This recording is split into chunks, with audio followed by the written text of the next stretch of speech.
Thursday, March 29, 1883. The master had taken a little rest after his noon meal when a few devotees arrived from Calcutta. Among them, Omrito and a well-known singer of the Brahmo Samaj, Trailokya. Rakhal was not feeling well. The master was greatly worried about him and said to the devotees, "You see, Rakhal is not well.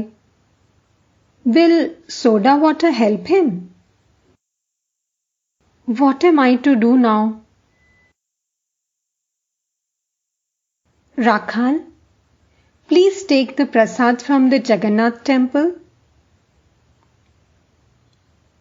Even as he spoke these words, the master underwent a strange transformation. He looked at Rakhal with the infinite tenderness of a mother and affectionately uttered the name of Govinda. Footnote: Govinda, a name of Krishna. According to the master, Rakhal, in one of his previous incarnations, had been a cowherd of Vrindavan and an intimate companion of Sri Krishna. Footnote ends. Did he see in Rakhal the manifestation of God himself? The disciple was a young boy of pure heart who had renounced all attraction to lust and greed.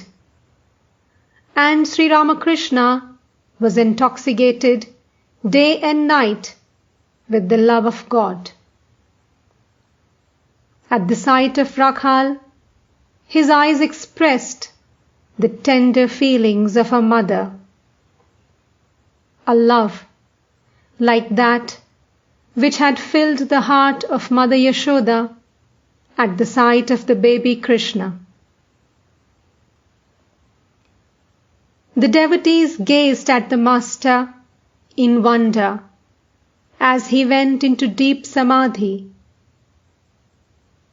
As his soul soared into the realm of divine consciousness, his body became motionless.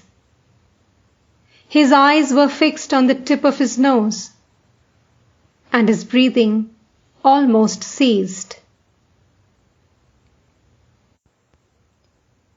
An unknown Bengali, dressed in the ochre cloth of a monk, entered the room and sat on the floor. The master's mind was coming down to the ordinary plane of consciousness. Presently, he began to talk, though the spell of samadhi still lingered. Master, at the sight of the ochre cloth, why this gerua?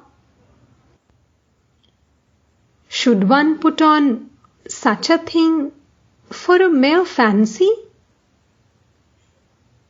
A man once said, "I have exchanged the chundi for a drum."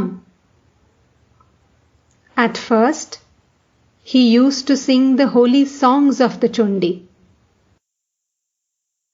Now, he beats the drum. All laugh. There are 3 or 4 varieties of renunciation. Afflicted with miseries at home, one may put on the ochre cloth of a monk. But that renunciation doesn't last long. Again, a man out of work puts on an ochre wearing cloth and goes off to Benares.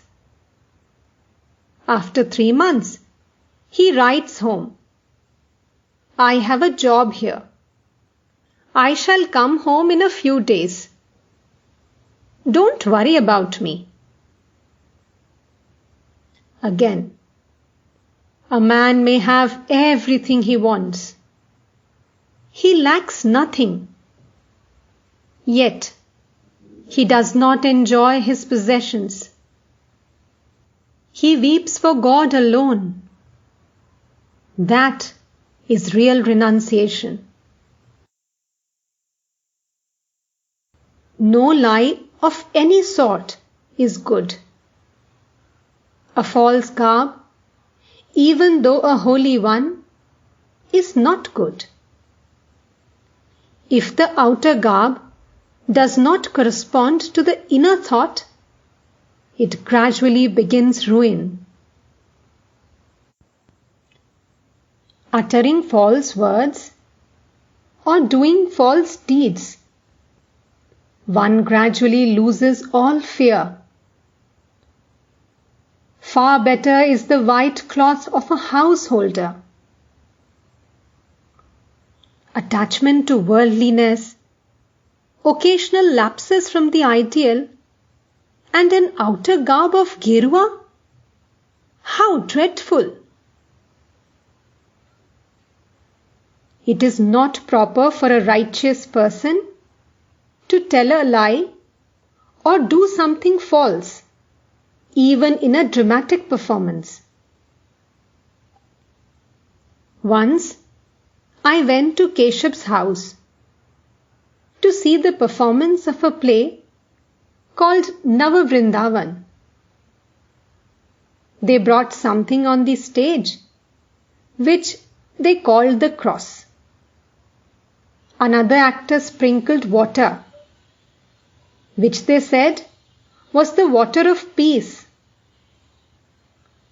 I saw a third actor staggering and reeling in the role of a drunkard.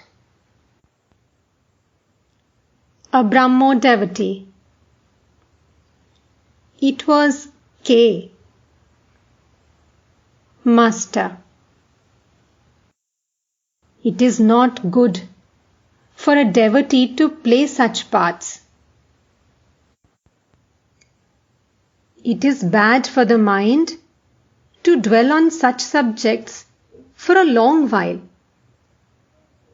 The mind is like white linen, fresh from the laundry. It takes the color in which you dip it. If it is associated with falsehood for a long time, it will be stained with falsehood. Another day, I went to Keshav's house to see the play called Nimai Shonnash. Some flattering disciples of Keshav spoiled the whole performance. One of them said to Keshav, "You are the Chaitanya of the Kali Yuga." Keshav pointed to me and asked with a smile, "Then who is he?" I replied, "Why, I am the servant of your servant. I am a speck of dust of your feet." Keshav had a desire for name and fame.